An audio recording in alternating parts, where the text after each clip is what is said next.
Selamat malam Bapak Ibu Saudara yang terkasih dalam Tuhan Yesus Kristus. Malam hari ini kita akan bersama-sama bersekutu dalam persekutuan tengah minggu di gereja kita. Dan kita akan sama-sama memuji Tuhan, berdoa, dengarkan firman Tuhan. Dan sebelum kita mulai di dalam persekutuan kita, mari kita berdoa terlebih dulu. Terima kasih Tuhan, malam hari ini kami bersyukur di tengah kehidupan kami, Tuhan selalu hadir dan beri kami kekuatan, kesehatan, dan juga malam hari ini kami akan bersekutu bersama. Tuhan, kami serahkan semua persekutuan kami ini dari awal hingga akhir, dan Tuhan sendiri yang menyapa kami, dan biarlah puji-pujian kami boleh berkenan di hadapan Tuhan. Terima kasih Bapa, kami serahkan persekutuan kami ke dalam tangan-Mu. Dalam nama Tuhan Yesus Kristus kami berdoa. Amin. Bapak Ibu Saudara, kita akan mulai persekutuan kita dengan bernyanyi dari Kidung Jemaat nomor 10. Pujilah Tuhan Sang Raja, bait yang pertama sampai ketiga.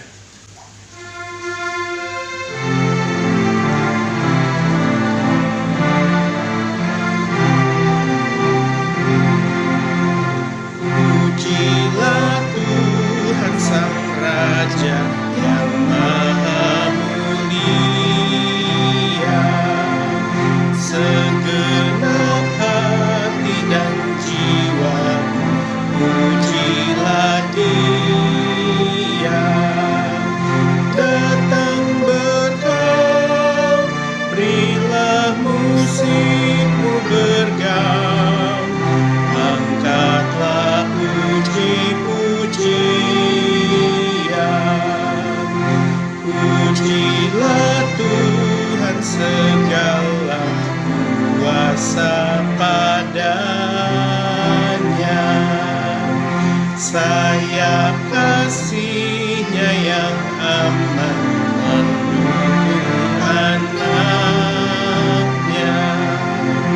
Tiada terpilih yang kepadamu diberi, tidakkah itu kau rasa?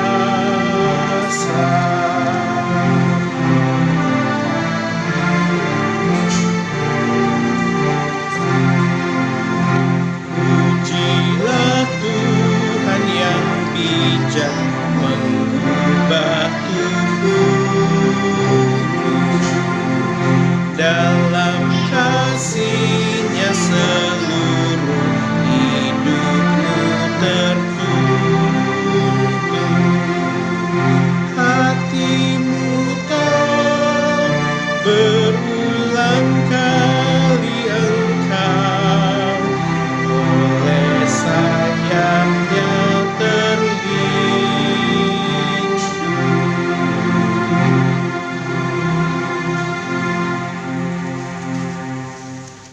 Selamat malam jemaat kekasih Tuhan Yesus Kristus. Kembali kita berjumpa di dalam persekutuan tengah minggu pada malam hari ini.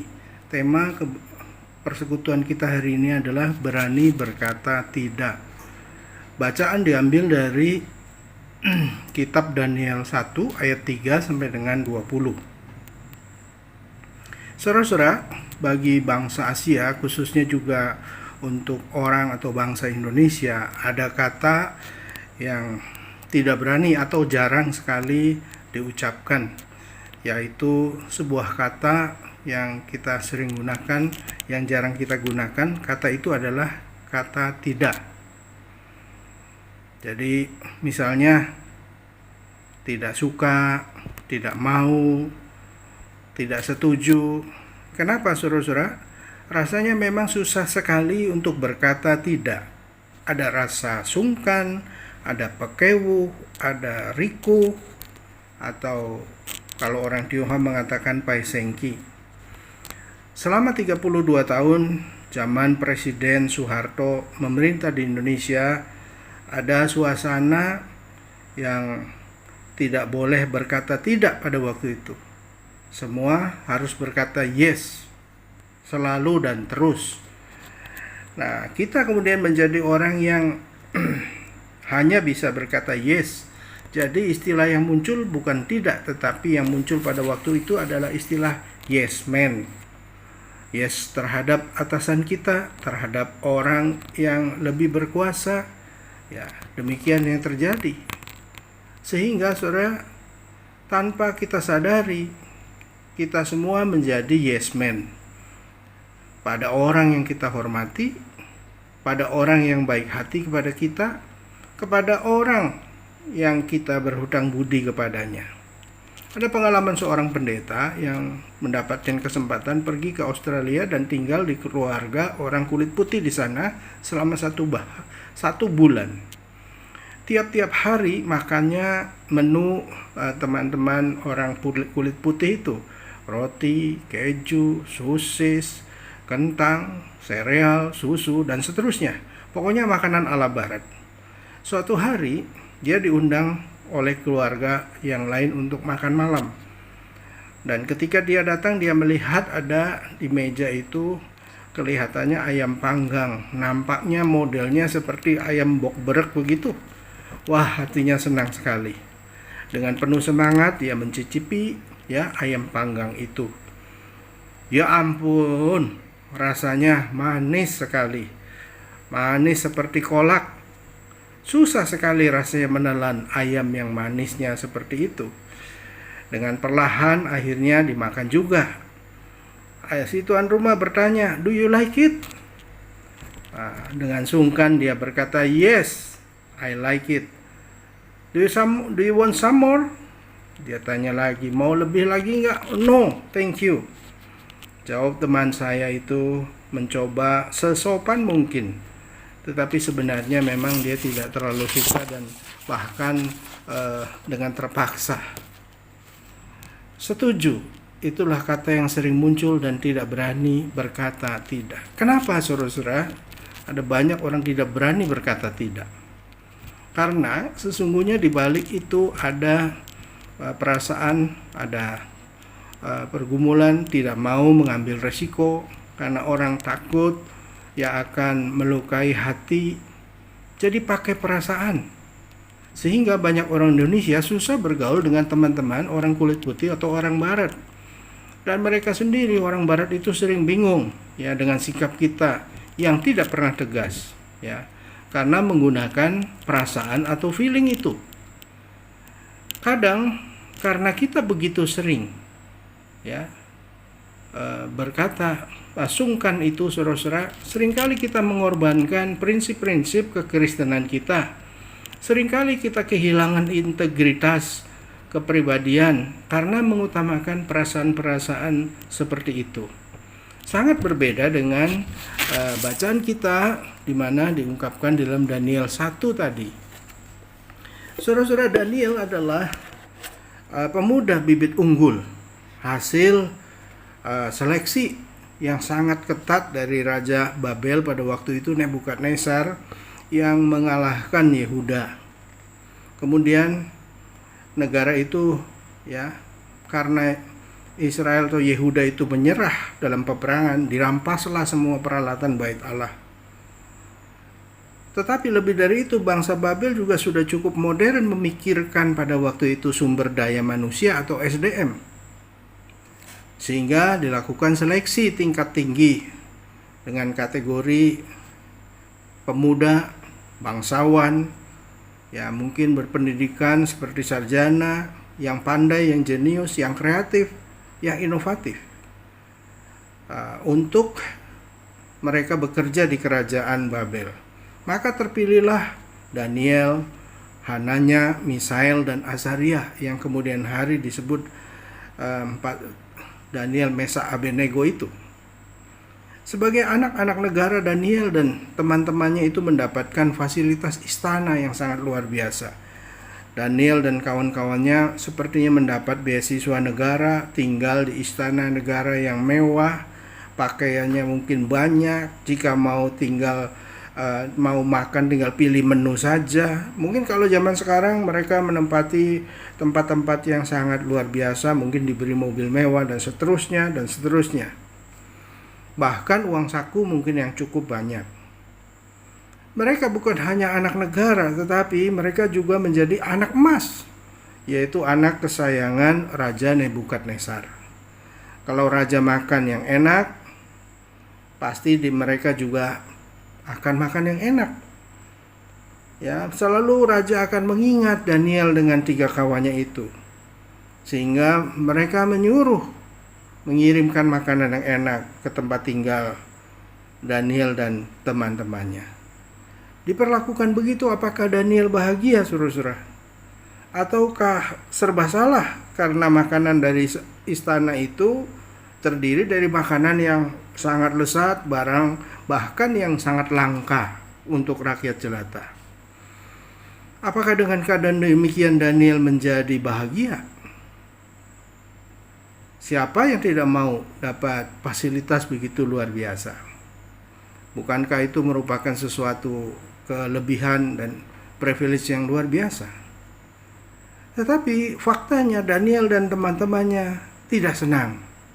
Mereka berada pada sebuah situasi yang serba salah dan dilematis atau serba kebingungan sebenarnya.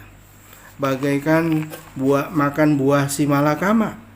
Sebab semua yang enak dan lezat itu adalah buat ukuran Daniel adalah sesuatu yang tidak bisa dimakan atau yang haram menurut agama Yahudi. Jadi kalau mereka makan, mereka akan menyedihkan hati Tuhan sebab makan makanan yang tidak diperkenankan dalam kitab Taurat. Tapi kalau tidak dimakan, raja akan murka. Mereka harus memilih menyenangkan hati Tuhan atau menyenangkan Raja Nebukadnezar. Di dalam ayat yang ke-8, saudara-saudara, Daniel berketetapan, ya, Daniel 1 ayat 8, Daniel berketetapan untuk tidak menajiskan dirinya dengan santapan raja dan dengan anggur yang biasa diminum raja. Mereka bertekad untuk tidak menajiskan diri. Mereka tidak mau memakan makanan raja itu. Nah, keputusan itu memang mempertaruhkan nyawa. Tetapi syukurlah mereka bertindak dengan bijaksana. Lalu bagaimana jalan keluarnya? Mereka mengusulkan kepada kepala rumah tangga istana bahwa mereka mau melaksanakan program diet. Pegawai istana yang semula takut kalau keempat orang itu menjadi kurang gizi, menjadi kurang sehat, akhirnya mau diajak kerjasama. Akhirnya mereka kelihatan sangat sehat, ya. Dan pada akhirnya raja mengizinkan mereka diet 10 hari. Ternyata setelah 10 hari kemudian mereka dites dan hasilnya mereka lebih hebat, lebih fit dibandingkan para pemuda yang lain. Malah mereka diungkapkan dalam firman Tuhan 10 kali lebih cerdas, lebih kreatif dari para ahli dan cerdik cendekiawan di Babilonia pada waktu itu. Jadi saudara-saudara, sebenarnya yang menjadi poin adalah bagaimana dalam keadaan tertentu kita berani mengatakan tidak. Tidak semua harus dikatakan kita setuju dan yes. Pada saat-saat tertentu kita harus berani mengatakan tidak. Saudara, di dalam zaman yang serba sulit saat ini, mungkin kita juga harus berani berkata tidak. Ya, tidak untuk memanjakan diri dengan keadaan pandemi sekarang, tidak untuk kompromi makan di luar, pergi ke mall. Karena saat ini penularan virus ini masih terus terjadi, saudara. Oleh karena itu, marilah kita berani untuk berkata tidak. Ya, ada banyak keluarga yang saat ini bergumul untuk mengatakan ya, artinya kompromi, dan yang mengatakan tidak artinya mengambil sikap yang benar. Marilah kita, saudara, menjaga iman percaya kita melihat mana yang sebenarnya berkenan di hadapan Tuhan, mana yang tidak. Mari kita bersama-sama untuk berani mengatakan tidak kepada yang tidak benar, tetapi memperjuangkan kebenaran. Daniel hari ini mengajarkan kepada kita semua untuk berani berkata tidak, untuk berani menyenangkan Tuhan daripada menyenangkan manusia. Semoga Tuhan menolong kita terus menghadapi suasana yang belum aman seperti sekarang, kita terus bisa berjalan. Ya, berani untuk melakukan dan bertindak, bersikap dengan benar. Tuhan memberkati saudara dan saya. Amin.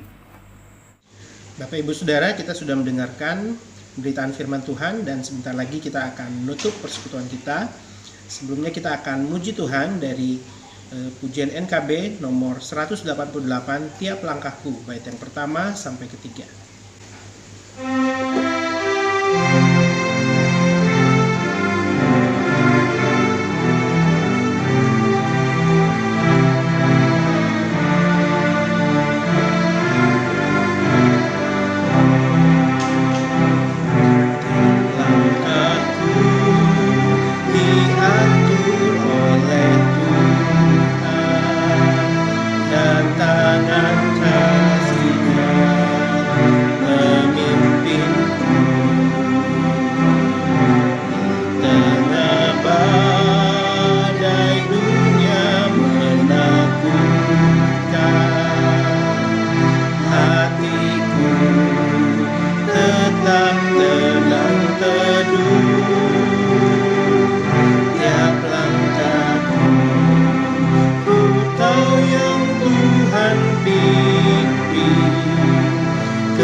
Sekali nanti aku tiba